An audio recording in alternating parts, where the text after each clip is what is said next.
Muito bem-vindos a mais uma edição do A Hora Esportes aqui nas nossas plataformas digitais. Você está conosco pelo YouTube, já segue aqui, já te inscreve no canal, dá o like nesse vídeo e ativa o sininho das notificações para não perder nenhum dos conteúdos que a gente gera a partir da plataforma de esportes do Grupo A Hora. Programa A Hora Esportes em nome de Sicredi Integração Rio Grande do Sul, Minas Gerais, Loja Sertel, Mac Serviços, a base da sua obra, Betiolo Jeep, também Brasrede, mais do que internet, Doutor Bruno Fir, Girando o Sol, participe da promoção Girando o Sol na sua casa. Univale, sede em atender bem. Dirsman, pensar na família sempre vai ser o melhor plano. Você está conosco, eu, Joelson Pereira e Caetano Preto, para repercutirmos a rodada deste fim de semana do Campeonato Regional, 26ª edição da Copa Sertel Sicredi, aqui na nossa programação. Tivemos, como você acompanha na tela ao fundo, lives em 2 jogos, em 2 frentes estivemos, nas 2 praças esportivas. E aqui um representante de cada uma das transmissões. Eu fiz as reportagens de Canabarrense e Taquariense em Teutônia. Caetano Preto lá esteve reportando o jogo entre Tiradentes e a equipe do Poço das Poço Antas. das Antas. Olha só, me deu um branco logo na arrancada e eu tô com a cola aqui, ó. Vou mostrar porque aqui a gente acerta, mas a gente mostra os erros também. Eu tô com a cola na minha frente e eu não olhei para ela. O time do Poço das Antas que... Vamos começar pelo teu jogo, Caetano. Eu sou um dos que assumo publicamente, no início do campeonato, dos 4 semifinalistas aqui, o Poço das Antas e o Canabarrense eu não colocava nem entre os 8. Mas foram times que ao longo da competição mostraram que não caíram de paraquedas nesse campeonato regional. E lá chegaram e o Poço, inclusive, na final agora. Estive nos 2 jogos semifinais do Poço das Antas contra o Tiradentes e conversando com personagens. Eu cito o Maurício, um dos diretores, auxiliar técnico também, o técnico Márcio Flá, a própria sensação, o sentimento de que eram os 2 jogos mais importantes da história do Poço das Antas, que o evento da ida, o jogo semifinal de ida contra o Tiradentes, foi o evento esportivo mais importante da história do município, prova como não dá pra a gente querer agora que chegou na final dizer que contava com o Poço das Antas na final. O que não tem nada a ver com o futebol, porque dentro de campo, o Exatamente. Poço das Antas nas 2 partidas fez jogos muito bons. No primeiro, poderia ter vencido, leva um gol de pênalti no fim do jogo, no apagar das luzes, onde não tem nem saída no meio de campo após o gol. E no segundo, em Nova Brécia, contra o Invicto, faz uma partida muito boa e consegue empatar levando aos pênaltis. Então, favorito não era, mas o time é bom e chega forte nessa final. E tu falaste do favorito, o Tiradentes, como a gente fala exaustivamente na nossa programação, é a base do time do Estudiantes, multicampeão, um elenco talvez o mais qualificado do campeonato regional em questão de nomes, mais próximo do Tiradentes aí eu poderia dizer o Gaúcho e Teutônia, que também não conseguiu fazer funcionar, mas tinha um elenco estelar. São times que são vítimas do próprio sucesso. O Tiradentes é aquele time, ou na época o Estudiantes, agora a base está no Tiradentes, mas é o time aquele que já começa o campeonato todo mundo esperando que esteja na final. É o time que era o favorito. Todo mundo sabe, o Tiradentes sabe, e por ser favorito, acaba sendo o time mais visado. Ontem, por exemplo, estamos hoje na segunda-feira, no domingo, antes da partida de volta da semifinal, o técnico do Tiradentes, o Naco, não fez questão de escolher a escalação. Antes do jogo, bastante antes, com antecedência, não, meu time é esse que vai jogar, e não é um erro do Naco. Nosso comentarista na partida, o João Lucas Cato, quando eu passo a escalação, ele chega a responder. Isso aí eu sabia lá no primeiro jogo do campeonato, porque o time do Tiradentes é esse. É uma constelação, como eu falei, nas 2 partidas, é um time muito bom e todos sabem qual é a equipe. Mas, de novo, futebol é futebol. Não adianta só ter o time e não jogou mal. Fez 2 partidas boas também. O nível de enfrentamento entre Poço das Antas e Tiradentes foi muito alto. Não estive em todas as partidas do campeonato, mas talvez tenha sido o mais alto dessa competição. E ficou pelo caminho. Uma história curiosa. Tiradentes encerra a participação na semifinal invicto.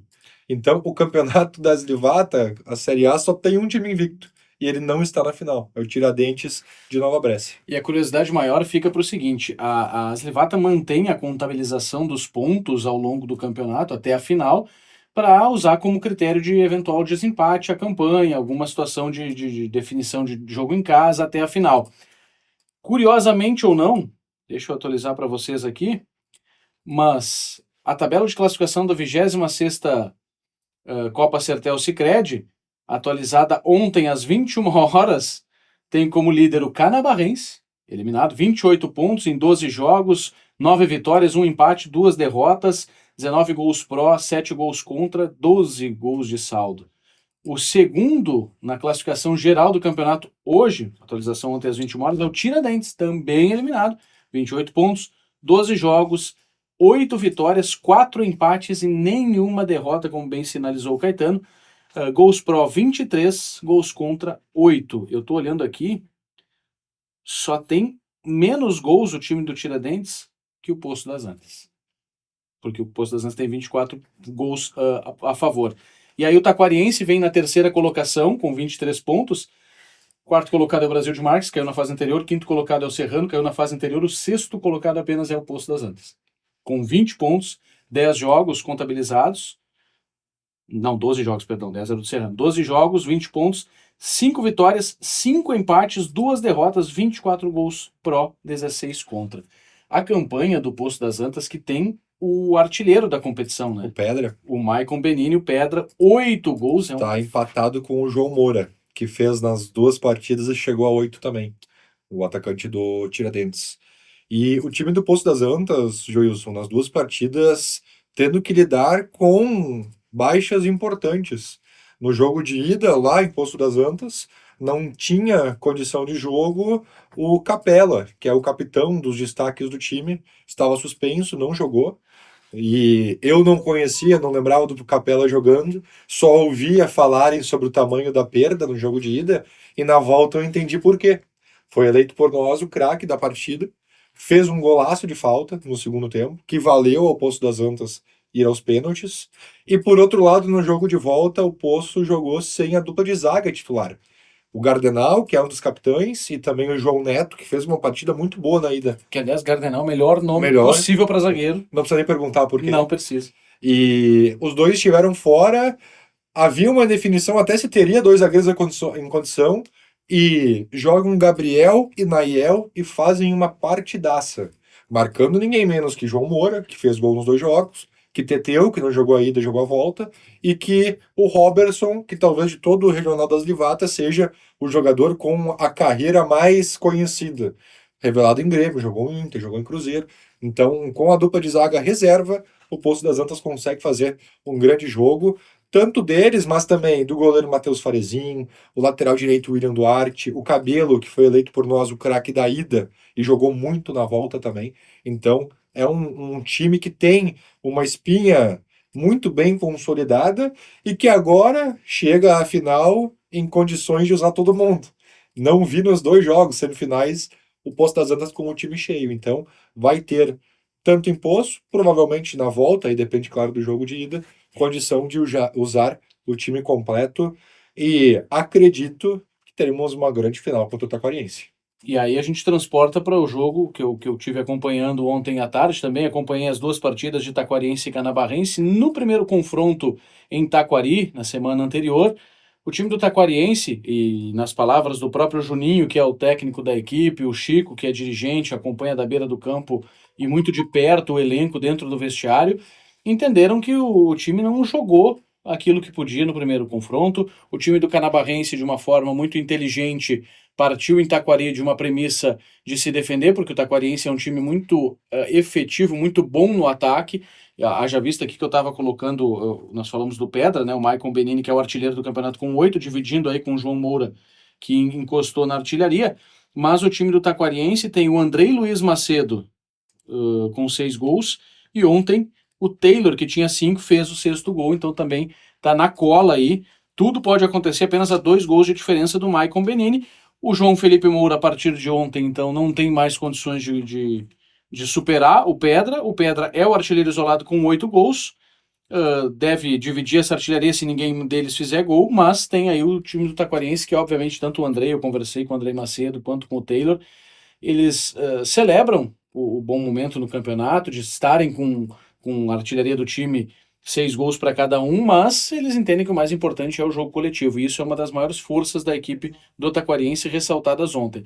Eu dizia que o time do Canabarrense foi de uma formatação mantendo-se fiel àquilo que o trouxe até essas fases do campeonato, um time jogando com uma linha de 5 na defesa, 2 alas que movimentam bastante, especialmente o craque da primeira partida, que foi o Mateusão, o gordo que fez o comentário pra gente no primeiro jogo, o Jorge André.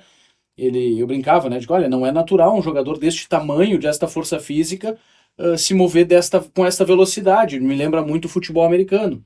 E aí o gordo me provocou, mas que posição ele seria no futebol americano? Talvez ele me pegava no contrapé, obviamente. Ele me lembra muito a função do tight end, que é aquele jogador forte, que ajuda na contenção defensiva, mas que corre rotas e tem velocidade.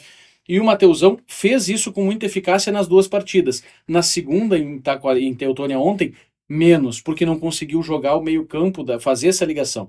O Mateusão é um jogador de válvula de escape. Por ter essa habilidade técnica, mas também a força física e a velocidade, ele é a válvula de escape constante da equipe do Canabarrense. Ele fazia o giro em cima da marcação e faz o lançamento para o ataque, buscando Fogaça, buscando outros homens do ataque. E ontem ele não conseguiu fazer isso. A grande diferença, talvez o nome que mais pesou nos 2 jogos foi o Bruninho. Por quê? Porque do Taquariense. Ele não jogou o primeiro tempo do jogo de ida em Taquari, porque o Juninho vem conversando com ele, vem conversando com todos os treinadores fazem isso, conversam com os atletas ao longo da semana, porque o jogador que defende o clube no regional no domingo, joga no sábado no Tiricaça, no Sete, na Sojes, outras regiões até. Tem gente que é de fora do Vale do Taquari. No Tiradentes, por exemplo, no jogo de ida, muitos jogadores estavam com o peso de na sexta terem jogado uma final em Mussum de futsal, e no sábado teve atleta com 3 decisões em Tiricaça, Sete e também na Sojes. Então, no jogo de ida foi muito impactado por isso. Inclusive o Teteu é um que não jogou. Então, Taquariense e Canabarrense também têm no que lidar com isso. Sofrem com isso também, e aí nesse ponto o Taquariense optou por preservar o Bruninho no primeiro tempo, jogou com o Cambraia, que é irmão do Cambraia que jogou no Lajadense, né? Grande pessoa. Grande pessoa aí, o Cambraia. E esse Cambraia que joga no Taquariense, ele não compromete defensivamente, mas ele não tem a leveza, a velocidade, a agilidade do Bruninho na condução e principalmente na compactação ofensiva na transição de jogo.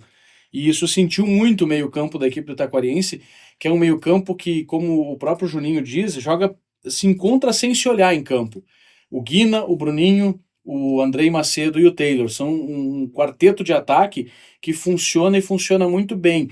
Quando mais ainda assessorados pelo Zoreia, que é um jogador que veio do ano passado, não estava no time vice-campeão atual e foi um dos reforços, assim como o miolo de zaga. Com bom apelido, né?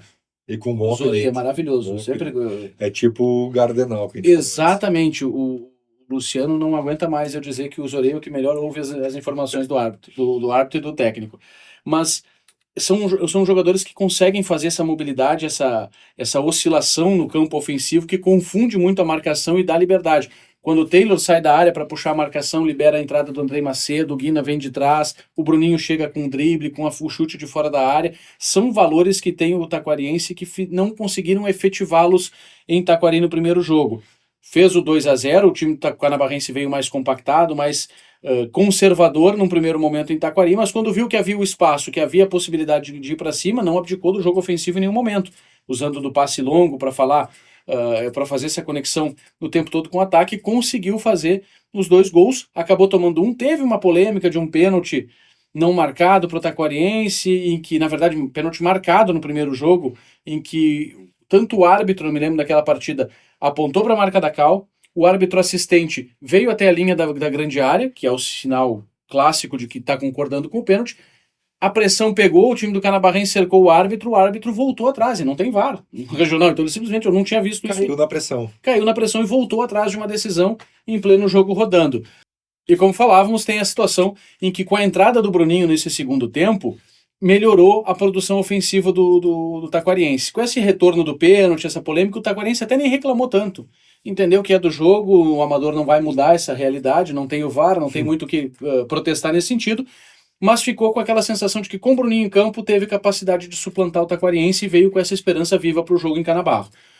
Quando chegou ontem à tarde, o Juninho me dizia, eu vou com força total, eu só vou conversar com os meninos do vestiário para entender se eu mudo o esquema ou não. O que era mudar o esquema?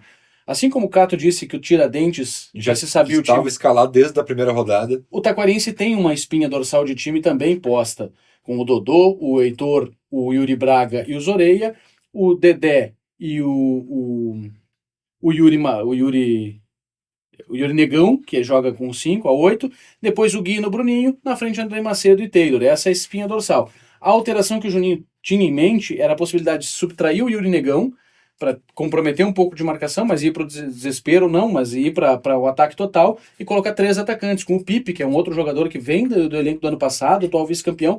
Esse ano tem tido várias participações e em alguns momentos no campeonato oscilou, mas é um jogador importante que tem dado resposta melhor agora nessa fase final, para fazer justamente esse flanco com o Andrei Macedo, com o Taylor centralizado.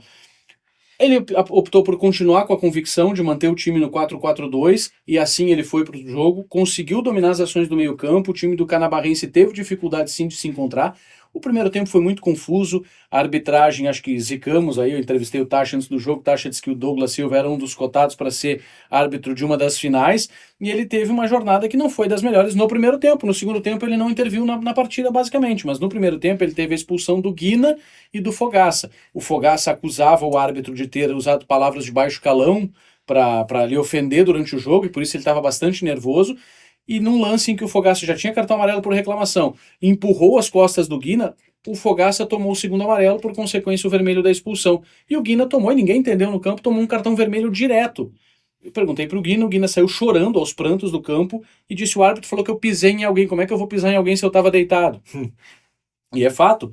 E conversando com o Pô, o goleiro do Canabarrense, com o Lucas Stout, que é zagueiro do Canabarrense, e com o próprio Fogaça, sobre o lance, sobre a situação da arbitragem, os três falaram: não, o árbitro expulsou de forma errada, de forma injusta o Guina. Só que fica o prejuízo, não volta atrás. O Guina é um desfalque e é talvez o jogador mais cerebral desse time do Taquariense, que não vai jogar o primeiro jogo contra este forte Poço das Antas que tu acabou de descrever. Mas essa classificação se construiu dessa forma. Com a possibilidade de vitória, com a melhora do meio-campo com o Bruninho, o Taquariense fez o 2-0. E aí, nessa construção, fez a primeira pernada de escalada da montanha. Conseguiu a vitória nos 90 minutos para daí levar a decisão para os pênaltis. E nas penalidades, contou com uma defesa do Didi, um jogador do Canabarrense, não me lembro qual exatamente, mas jogou a bola para fora. E na sequência, o Bruno Costa, que bateu o último pênalti em Encantado, onde classificou contra o Serrano, bateu de novo o último pênalti ontem e classificou a equipe do Taquariense.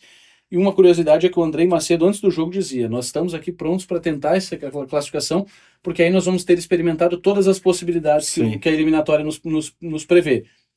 Ganhar o primeiro jogo, perder o segundo, ir para pênalti e ganhar. Perder o primeiro jogo, ganhar os 2 jogos, classificar direto. Perder o primeiro jogo, ter que ganhar o segundo, que era o caso de ontem, e ganhar nos pênaltis. E isso se confirmou. Um abraço também para o Tafu do Taquariense, porque ele estava do meu lado nas casamatas, ali perto dos vestiários. E nas 2 oportunidades em que o Taquariense fez o gol, segundos antes ele olhou para mim e disse assim: vai dar gol do Taquariense. E aconteceu. No final do jogo eu olhei pro Tafu e disse que eu vou ganhar na Mega Sena agora. Porque estava iluminado o Tafu ontem, uma figura muito querida, inclusive um elogio que eu fiz ontem na transmissão. A civilidade e a educação desportiva do elenco do Canabarrense e da comunidade de Canabarro foi exemplar, porque não teve policiamento separando torcidas, todo mundo provocou todo mundo dentro daquilo que a gente espera do futebol, a corneta é válida, mas ninguém se desrespeitou, não teve um incidente sequer. E trazendo alguns pontos do que tu abordaste também para o outro jogo, Nova Brécia e Poço das Antas, nos 2 jogos para mim também, não vi nada de provocação, ou o que passe do limite, porque provocar é do jogo, nem em Poço das Antas, nem em Nova Brécia. Inclusive, nas 2 praças, o time da casa caiu fora na volta nos pênaltis. E é um ambiente que nós vemos mundo afora, não só no nosso querido Regional das Livata, que às vezes pode gerar alguma tensão. E lá em Nova Brécia, o Tiradentes, mesmo sabendo que era favorito, eliminado, Poço das Antas fazendo festa e festa e festa dentro de campo, sem provocar. Não sei se foi por querer ou não, mas nem ficou muito próximo do alambrado. Ficou mais no centro do campo. E a torcida do Tiradentes também aceitou a derrota, sabe que foi no campo. Foram nos pênaltis, 2 empates. A maior igualdade, talvez, da semifinal, porque ninguém ganhou de ninguém. Então, as 2 torcidas se comportando muito bem, tanto na ida quanto na volta. O que foi diferente, ao meu ver, em Nova Brécia, pelo que eu vejo o relato de Teutônia, a condução da arbitragem. Porque em Nova Brécia, quem comandou o jogo foi o Anderson Farias. Antes da partida eu conversei com o Anderson, entrevistei. Ele que é natural de Porto Alegre, tem escudo CBF e FGF. Então ele tem trabalhado, inclusive, em Série A de Campeonato Brasileiro. Talvez não seja um nome tão conhecido, mas, segundo ele, desde 2002 na arbitragem e atualmente trabalhando muito com o VAR. sendo árbitro de VAR ou auxiliar de VAR. Talvez dentro de campo não tenha feito tanta participação recente em jogos grandes a nível nacional, mas tem sido VAR de primeira divisão. Nunca tinha apitado Campeonato das Divata, ele cita, já apitou Serra Mar, Bola Mar, já apitou competições amadoras de outras regiões, mas das Divata nunca tinha apitado. Agora ele chegou no time, na Liga Grande. Agora ele chegou na Liga Grande. E antes do jogo eu achei muito boa fala, porque ele diz, e não é porque é amador que não tem importância ou que eu acho que vai ser diferente, inclusive pelo contrário. E ele ficou, durante a partida primeira do aspirante, à beira do gramado, analisando o contexto, vendo como estava se comportando as equipes, a torcida, e citou, eu não posso chegar aqui e diminuir a partida. Para essas comunidades aqui, talvez seja o jogo mais importante da vida. Eu sei como tem envolvido dinheiro, futebol amador, então, e não ficou só na fala, porque dentro de campo, para mim, o Anderson Farias também faz uma partida muito boa, e olha a curiosidade, para mim, teve um grande erro, e o erro que foi contra a equipe do Poço das Antas acabou beneficiando o Poço das Antas. Porque a falta que gera o gol, um golaço do Capela, ele poderia ter dado uma vantagem, porque a bola sai de próximo da área para a lateral da área e o lateral chega para cruzar. E ele apita antes. E os jogadores do Poço das Antas reclamaram, porque acharam que deveria ter a vantagem. E o Poço das Antas já tinha tido 3 faltas anteriores perigosas, não conseguiu bater bem, bateu no meio da barreira, 2. O árbitro apita a falta, não é um erro muito grande, mas acabou que nessa falta sai o gol do Capela. Então, mas para mim, fez uma partida exemplar, nem considero erro, até porque quem reclamou foi a equipe que depois fez o gol. Foi beneficiado. O Tiradentes não reclama desse lance, não tem muito por que reclamar.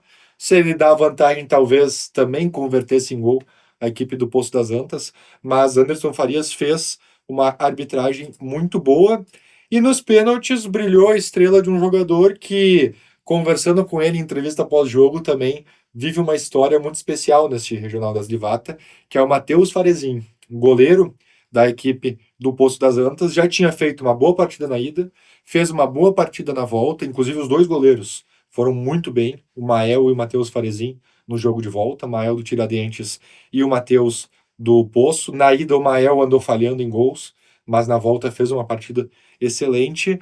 E nos pênaltis, o Matheus Farezin pega 2 cobranças. A primeira batida pelo Tiradentes ele pega. Então, o Tiradentes que escolhe começar batendo, e ele pega. Então, já sai em vantagem o Poço das Antas. Depois ainda tem uma batida no travessão. O Poço também erra uma, o Mael pega um pênalti. E na última batida, o Gão, que tinha convertido o gol da ida do empate, no último lance de pênalti, ele muda a batida. Lá ele tinha batido com a perna, se não me engano, o Gão é canhoto, cruzado, e na volta ele bate uma batida mais reta.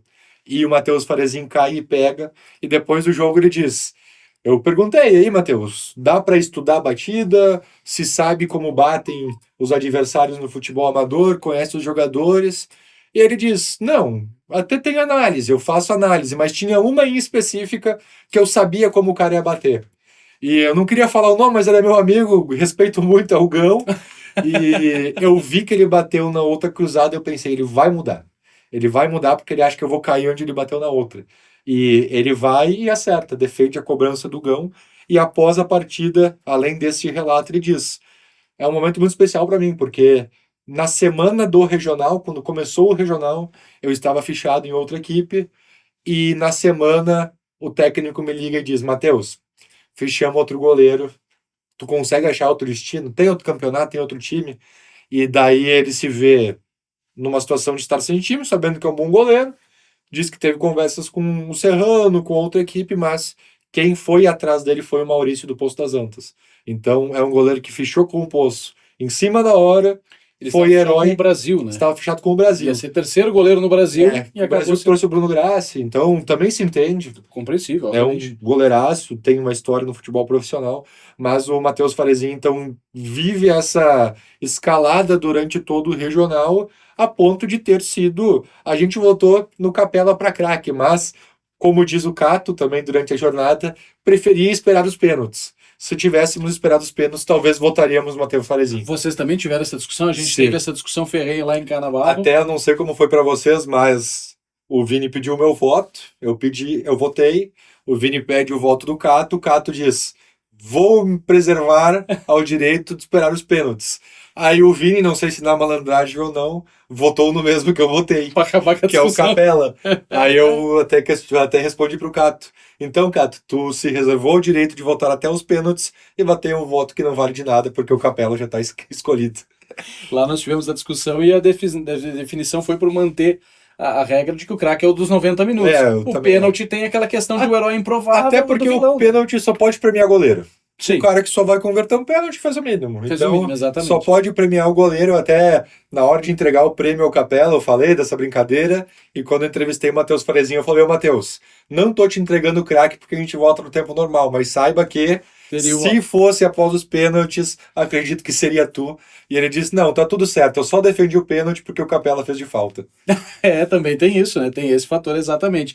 E para a gente dar encaminhamento aqui, tá confirmado, me parece, atualizou no site das Livata. Vamos ter uma semana de folga, duas, aliás, né? Um intervalo maior, porque no próximo domingo vai ser reservado as finais da Série B entre o Delfinense e o CMD. É isso, né? De Mussum. De Mussum, CMD. E então vai ficar exclusivamente para isso, para que essa equipe se reorganize. Dia 14 de dezembro está marcado em Poço das Antas e Taquariense. E o grande jogo da final, o segundo jogo, é 21 de dezembro em Taquari. Acho que é 11 amigos. 11 amigos, O perfeito. CMD Delfinense passou. o Delfinense é veterano ou master? Exato. Não, vamos olhar aqui agora. Vamos Né? confirmar Vamos enquanto resolver. isso. Aí também, enquanto tu procura aí, só para ter a informação correta, já falar também dos aspirantes rapidinho. No jogo que acompanhei, lá em Nova Brécia, quem avançou à final também nos pênaltis, a equipe do Juventude de Westfália, que na ida empatou em 1-1 com o 7 de setembro de Arroio do Meio, e até um cenário parecido com o jogo de fundo, porque o 7 vencia e o Juventude de Westfália empata no fim de pênalti, um pênalti convertido pelo Tássio, e a partida de volta muito tensa, mas predominou um empate em 0-0. Então, nova igualdade, 0-0. Primeiro tempo de um 7 de setembro melhor. Segundo tempo, ao meu ver, o Juventude melhorou, até criou chances de fazer seus gols, mas com dois empates foi aos pênaltis. E sendo titular, brilhou a estrela do Matheus Farezin, goleiro do Poço das Antas. No aspirante, brilhou a estrela do Emanuel, goleiro do Juventude de Westfália, que pegou duas cobranças. E antes das cobranças, o time do Juventude me soprava, Emanuel é bom goleiro, pega pênalti, e o Emanuel foi, pegou duas cobranças, saiu ovacionado, sendo jogado para cima pelo elenco. Então, no jogo que acompanhei, Juventude Westfália, treinado pelo Léo Clix, uma juventude que tem ascendido no futebol amador também. Léo Clix, se não me engano, do Saideira na Soges, Sim. de envolvimento muito forte com a comunidade Assim como o pai dele, de né? O Valdair Westfália. Clix, que Exato. também mantém times lá e faz Exato. esse trabalho há muitos anos. Puxando não só na empresa, mas também na paixão pelo futebol, muito do gosto, do olhar e da boa condução do pai. Então, Léo Clix, técnico do Juventude de Westfália, também comemorou muito. Até falou sobre como talvez o 7 fosse favorito, mas o Juventude consegue, fazendo duas partidas muito aguerridas, chegar na final para enfrentar. E daí eu acho, vou dar o meu palpite, que de finais das duas que a gente mais acompanha, titular e aspirante, no aspirante dá para colocar um favoritismo no Brasil, até pelo que fez em toda a competição e também na semifinal. Na semifinal, venceu os dois jogos por 1-0 em cima do Juventude de Guaporé, que inclusive baixou os jogadores do time Imagina. que vinha do campeão do ano passado, do atual campeão do campeonato, então o da regional dos titulares, baixou para o time dos aspirantes para tentar reforçar essa reta final e acabou perdendo duas vezes por 1-0 para a equipe do Brasil, que foi o único jogo da tarde que não teve penalidades, foi Sim. classificação direta para o Brasil nos aspirantes. Eu falei antes e o meu até erro foi... Só para complementar o Brasil, eu vou dar um crédito para o Zick Knights, que nosso homem do futebol amador, o que mais entende, antes da competição. Quando ele trazia as informações, eu sempre tentando dar um peguinho no Zick, uma cutucada. Zick.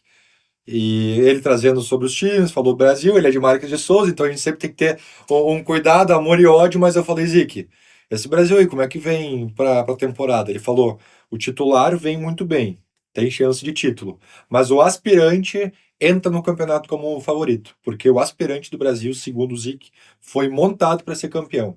Então, não é só por agora e não é nem diminuindo o Juventude Westfália, mas Vamos. por tudo que planejou para a temporada e como se anunciava desde antes, o Brasil chega na final. Se antes do campeonato a gente já apontava favorito, então acho que para a final também dá para dizer que é um time que foi montado para isso. Se vai ser campeão ou não, futebol, tudo pode acontecer. A gente viu nas semifinais. E a minha confusão com o CMD e Delfinense se deu porque CMD e Delfinense são os times que jogam nos aspirantes da Série B. Da Série B. O Exatamente. Delfinense está nos dois. Está nos dois, exatamente. E contra os titulares na Série B, neste final de semana, dia 7, vai jogar em Poço das Antas o time do 11 Amigos contra o Delfinense. Primeiro jogo, o 11 Amigos venceu em Estrela por 3-0 e neste domingo recebe o Delfinense lá em Poço das Antas para definir o grande campeão da Série B.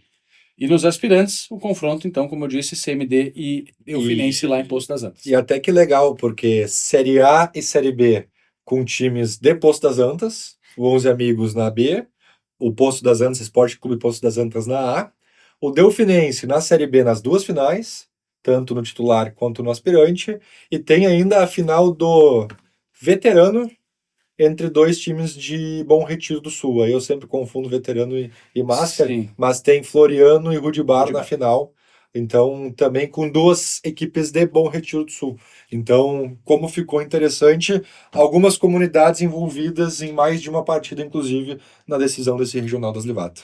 Finais de semana cheios daqui para frente, você acompanha tudo na Casa do Regional aqui no Grupo A Hora, você acompanha em multiplataformas pela FM 102.9 e especialmente aqui onde eu reforço o convite para você que está nos assistindo, inscreva-se no canal e ative o sininho das notificações. Obviamente deixa o like nesse vídeo, não se esqueça de se inscrever porque ao ativar o sininho das notificações você recebe a notificação para acompanhar com a gente. No dia 14 e no dia 21 vamos transmitir aspirantes e titulares nas plataformas do Grupo A Hora, com a equipe completa, trazendo o serviço completo de jogo, como tem sido até aqui, agora estendido também aos aspirantes. Vamos estar em peso nas duas praças esportivas, no Poço das Antas no dia 14 e em Taquari no próximo dia 21. Vem com a gente em nome do nosso timaço de patrocinadores, Dirsman, Plano Familiar, especialista em assistência familiar. Univale, sede em atender bem, Girando Sol, participe da promoção Girando Sol na sua casa. Doutor Bruno Fier, profissional que oferece tratamentos individualizados e eficazes para artrose e lesões esportivas, incluindo videoartroscopia. Acesse o Instagram e saiba mais. Um abraço para o Dr. Bruno Fier. Brasrede, mais do que internet. Betiolo Jeep, Grupo Betiolo, Jeep Compass 2026, 0 km a 148.990 com taxa zero. Menos de 150 mil, uma Compass, hein? Uma nave. Vai lá na Betiolo Jeep. Max Serviços, a base da sua obra. Loja Sertel está precisando de dinheiro em espécie, mas o caixa eletrônico está longe? Sua solução fácil e rápida chegou. É gratuito ter dinheiro em espécie na mão. Chegou nas lojas Sertel o Saque Pix. E também Sicredi Integração Rio Grande do Sul, Minas Gerais. O Sicredi cuida bem do que é o seu dinheiro e ainda melhor de você, seja na agência ou no WhatsApp, ainda no aplicativo ou no site. Sicredi é ter com quem contar. Eu, Joilson Pereira e Caetano Preto, ficamos por aqui. Se inscreve no canal, deixa o like e vem com a gente acompanhar essa reta final do Campeonato Regional aqui no Vale do Taquari. Até mais.